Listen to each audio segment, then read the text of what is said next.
Hi, I'm Nick from NME, and we're here with Adam Lambert. Hey. Hey, how's it going? I'm good, how are you? Yeah, good. Good. So we made it. We did make it. I'm all here, in Paris. We're Paris, London, wherever we want to be. Where are we? Who knows? Anyway, New Eyes, the new single. Yeah. How's the reaction been so far? Really good, you know, and I think it caught some people by surprise because it is a bit different from the singles that I've released in the past. And I was kind of counting on that, you know. I wanted to put something out that would just sort of wipe the slate clean, new beginning, new era, and to kind of lean more into sort of classic, truly musical influences. And yeah, you're right, that is exactly what it is. It's kind of like slinky 70s, 80s rock. I mean, it's all kind of a little bit different. Blues-based, yeah. So like, what was the idea with that? What was the inspiration that made you kind of want to head in that direction? Well, I do listen to a lot of like vintage stuff. You know, I grew up in a house with a lot of vinyl. My parents played a lot of music from the 70s and the 80s, and so that is definitely part of the thing that influenced me. When I started working on this new project, I was like, okay, I kind of want to like put a pause on like top 40 for a minute, Sure. just because you can get sucked into trying to sound like everything else to chase hits and trends and stuff. So I thought, okay, what do I want to do this time? Let me go back to the music that first made the impression on me as to what was good music. So that was part of it. And then also there are contemporary acts that I love, that I listen to, that kind of fit more into that world. A lot of the indie bands and stuff, you know, Tame Impala or the Black Keys or Jungle. Yeah. There's these groups that really borrow heavily from that style. And I guess that was sort of that made me feel like, you know, I had permission to do whatever I wanted, you know? And what does that say about the album as a whole? Is the kind of whole album is heading in that direction? Or? I think the songs, there's different songs and different energies on the album, but I think the thing that they share in common is that they're somewhat soulful, especially compared to what I've done in the past. And yeah, they're musical. There's a lot more instrument representation on there. You can hear guitars and bass, and the first song is a bit of it's like a warm up. It's like foreplay. Yeah. It's like it's like putting the sauce on the stove and just bringing it to a slow simmer. Right. You know, there's going to be songs that are more of a boil. Yeah. They're coming. Okay. And going on the road with Queen, how did them and like I guess their sound did they influence the album at all? Do you think? Did it kind of I mean, I don't think I sat down and specifically was like, okay, I need a song that sounds like a Queen song. But I'm sure that, you know, now over the course of the past 7 years, that it's sort of by osmosis has kind of rubbed off on me a bit. And the thing with Queen music too is that you learn that these songs still work today. They're like so timeless. And there's a reason for that. You know, there's strong melody in all the songs. There's the concepts of all the songs are universal. Yeah. You know, about the human spirit and inclusive. And so I think those things definitely came into play in me figuring out like what's going to make a song that connects. And in terms of like that connection, I read a thing recently where you were saying that having that as the first single, you were kind of going to something where it wouldn't necessarily be the most obvious hit, but it was the song that kind of had a personal connection. Is that the case? Yeah. It's, you know, like all the songs are about different things, but I liked that New Eyes it's just romance. You know, it's about, you know, meeting somebody that inspires you to look at things differently, and through their sort of innocence and their naivete, they're kind of making you fall in love with them. You know, and I think there's something so beautiful about that. You know, because in essence, you know, you get a little older and you've been through things and through all experiences, it's really easy to start getting jaded. And sometimes it takes somebody coming into your life to have you kind of roll back the bitter layers and kind of get back to the heart of who you are and what makes you tick. And it's now 10 years since that first performance with Brian and Roger. Yeah. Can you believe it? It's crazy. It's in some ways it's like it feels like it just happened, and then in some ways it feels like it was another life. Yeah. So it's wild. And it's 8 years since you first heading out on tour with those guys, is that right? Something like that, yeah. I mean, I think the first like performance we did outside of American Idol was about 8 years ago, and that was the EMAs. Yeah. Which was wild, and I was terrified because I knew how much was riding on it. And then one thing led to another, and we just kind of like kept it going. So you said you were terrified then, and I guess it's kind of come full circle and leading up to, in February, that moment at the Oscars. Was there like pre-show nerves, or was it, were you trying to treat it? Do you know, actually, I was pretty calm. I think partially because it's a song that we've done, a zillion times, Yeah. and I feel really comfortable with Brian and Roger. I mean, they're family now. Yeah. So I kind of relied on the fact that it was familiar territory for us to perform the song. Yeah.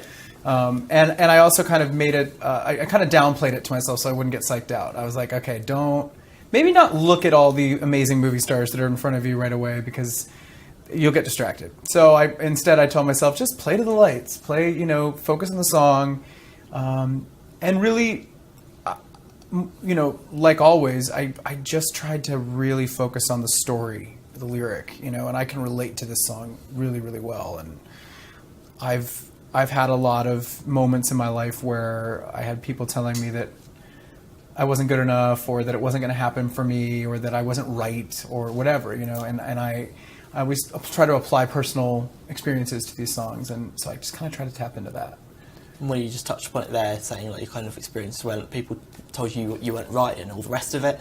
Do you think you can kind of like relate to Freddie and that kind of like underdog thing? Is that kind of something you try and channel? I mean, I can. I obviously didn't know him, but I can assume that there's probably some shared struggles there. Yeah. I mean, it was a different time, but much like Queen songs, it's like the spirit is universal. Like we all have very similar feelings. Everyone goes through roughly the same struggles in different settings and in different circumstances, but human emotion is how many emotions do we have? We all know what sadness feels like. We all know what it feels like to be rejected or to be judged. And I think I can relate to him that way. And now Bohemian Rhapsody, highest grossing musical biopic of all time. Wild. So I know you were kind of involved in it. You had the cameo, Brian and Roger obviously more hands-on. Did you think you or they had any idea that it was going to become go on and become this monster? I don't know. I mean, I think everyone was confident that it was a great film, but I don't know if anybody saw it coming, that it would connect at that level.